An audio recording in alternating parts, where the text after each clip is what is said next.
اعوذ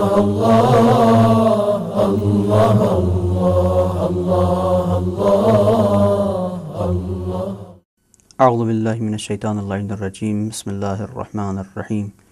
رب اشرح لی صدری ویسر لی امری واحلل عقدۃ من لسانی یفقهوا قولی۔ قال اللہ الحکیم فی کتابہ الکریم، بسم اللہ الرحمن الرحیم۔ من المؤمنین رجال صدقوا ما عاهدوا اللہ علیہ فمنهم من قضى نحبه ومنهم من ينتظر وما بدلوا تبدیلا۔ ارشاد ہو رہا ہے سورہ احزاب کی 23ویں آیہ کریمہ، مومنین میں کچھ مرد ایسے ہیں کہ جنہوں نے اپنے خدا سے کیے گئے وعدے کو پورا کر دیا، اور کچھ وہ ہیں جو اپنے وعدے کو پورا کرنے کا انتظار کر رہے ہیں کہ ان کی نوبت آئے، ان کی باری آئے تو وعدہ الہی کو پورا کر دیں۔ اور قرآن نے اس کو بیان کیا وما بدلوا تبدیلا، یہ وہ سنت الہیہ ہے کہ جس میں کوئی تبدیلی پیدا ہونے والی نہیں ہے۔ یعنی ہمیشہ ایسا دور رہا ہے کہ جس میں کچھ لوگوں نے خدا سے کیے گئے وعدے کو پورا کیا۔ قرآن نے انہیں مرد سے تعبیر کیا ہے کہ مومنین میں کچھ مرد ایسے ہیں کہ جنہوں نے اپنے وعدے کو پورا کر دیا جو انہوں نے خدا سے کیا تھا، اور کچھ ہمیشہ منتظر رہے ہیں وعدہ الہی کے۔ یہ وعدہ کیا ہے؟ علماء نے اس کے سلسلے میں مختلف چیزیں بیان کی ہیں۔ آیت اللہ مکارم شیرازی نے اس کو وعدہ الہی کو شہادت سے تعبیر کیا ہے، یعنی کچھ لوگ ایسے ہیں کہ جنہوں نے خدا کی راہ میں اپنے وعدے کو پورا کر دیا، یعنی اس کا قرب حاصل کر لیا شہادت کے ذریعے سے۔ یہ وعدہ شہادت ہے، وعدہ قربانی ہے۔ اور کچھ وہ ہیں کہ جو اس وعدے کو پورا کرنے کا انتظار کر رہے ہیں۔ اس آیہ کریمہ کی روشنی میں انشاءاللہ جس گفتگو کا سلسلہ رہے گا اس کا عنوان ہے کربلا کی تاریخ، اور اس آیت کے ذیل میں تاریخ کربلا کا ایک اجمالی جائزہ آپ کی خدمت میں پیش کیا جائے گا کہ جس کے ذریعے سے معلوم ہو سکے کہ وہ لوگ کہ جنہوں نے وعدہ الہی کو پورا کیا، اپنے سر و تن میں جدائی کرا دی، اپنا سب کچھ قربان کر دیا اس وعدہ الہی کی خاطر جو انہوں نے اپنے خدا سے کیا تھا، اور شہادت کے عظیم ترین مرتبے پر فائز ہو گئے۔ تو اگر ہم اس وعدے کو پورا کرنا چاہتے ہیں کہ جسے وہ لوگ پہلے پورا کر کے جا چکے، تو ظاہر سی بات ہے ضروری ہے ان کی تاریخ سے آشنائی، ان کی زندگی سے آشنائی، اور جس دور میں انہوں نے زندگی گزاری اس دور سے آشنائی کہ وہ کون سا دور تھا، وہ کون سے لوگ تھے، اور کیا حالات ان کی زندگی میں آئے۔ اور اگر ان تمام لوگوں کو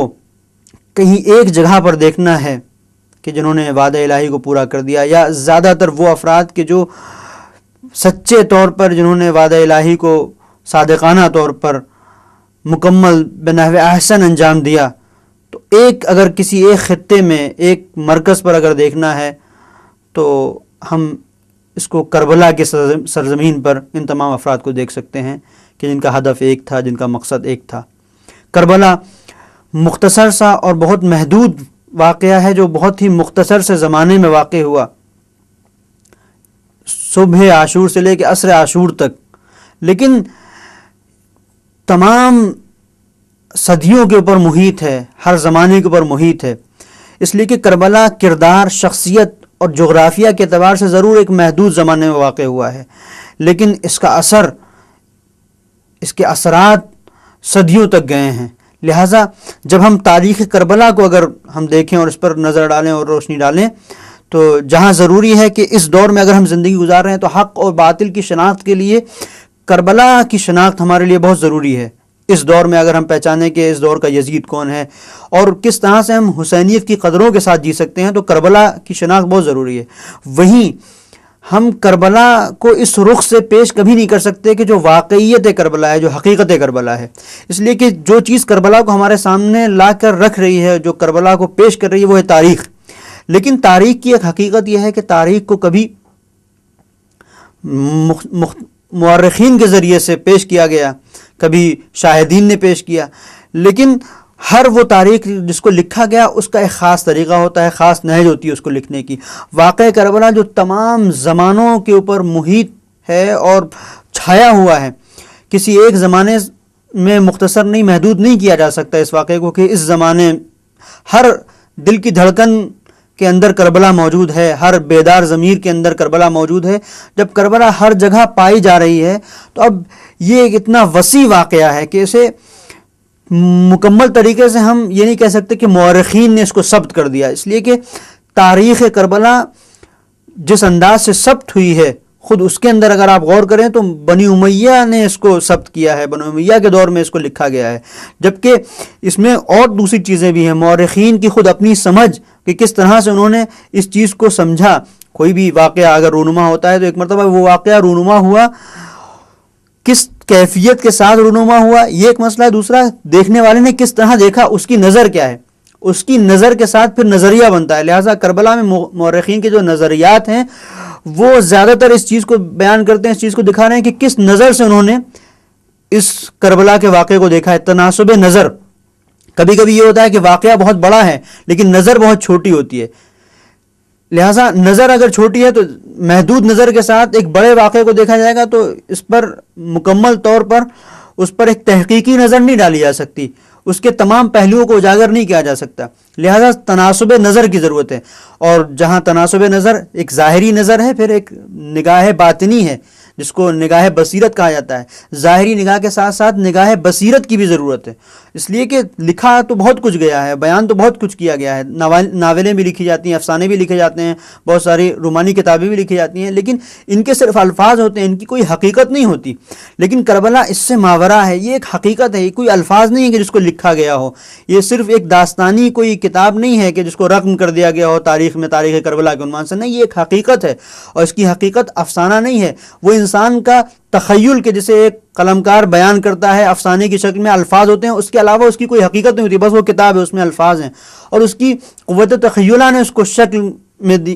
لے کے آیا ہے، قوت تخیلہ نے اس کو وجود بخشا ہے۔ لیکن واقعہ کربلا ایسا نہیں ہے، واقعہ کربلا کی ایک حقیقت ہے، لہٰذا اور وہ حقیقت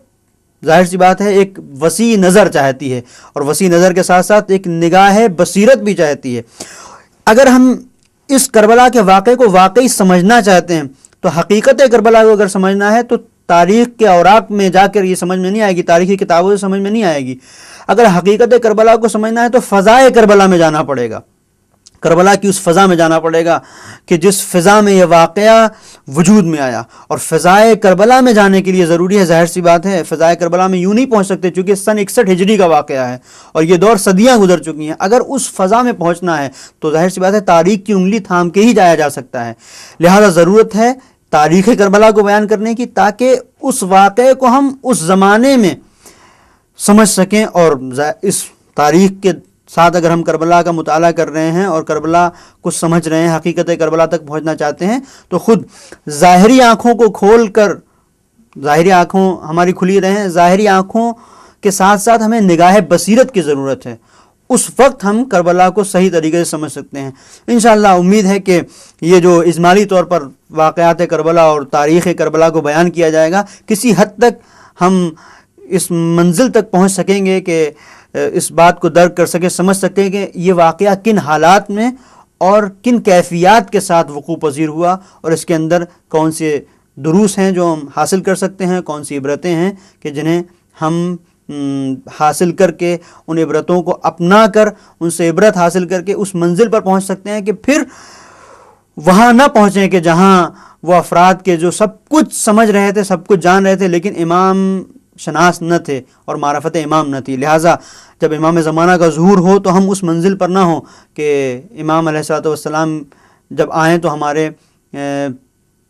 ہمارے عزم و ہمت اور استقلال میں مثلا لرزش پیدا ہو جائے، یا ہم اس طرح سے نصرت نہ کر سکیں جس طرح سے کرنا چاہیے۔ لہٰذا ضروری ہے کہ تاریخ کربلا کے اوپر ایک نظر ہو تاکہ ہم گہرائی کے ساتھ یہ سمجھ سکیں کہ کربلا ہم سے کس بات کا مطالبہ کرتی ہے، چونکہ مکمل طور پر حق اور باطل کی واضح تصویر کربلا نے ہمارے سامنے پیش کر دی ہے۔ اگر ہم حق اور باطل کو مکمل طور پر پہچان لیں گے تو کبھی ہو نہیں سکتا کہ ہم حق سے منحرف ہو جائیں۔ اسی امید کے ساتھ انشاءاللہ ان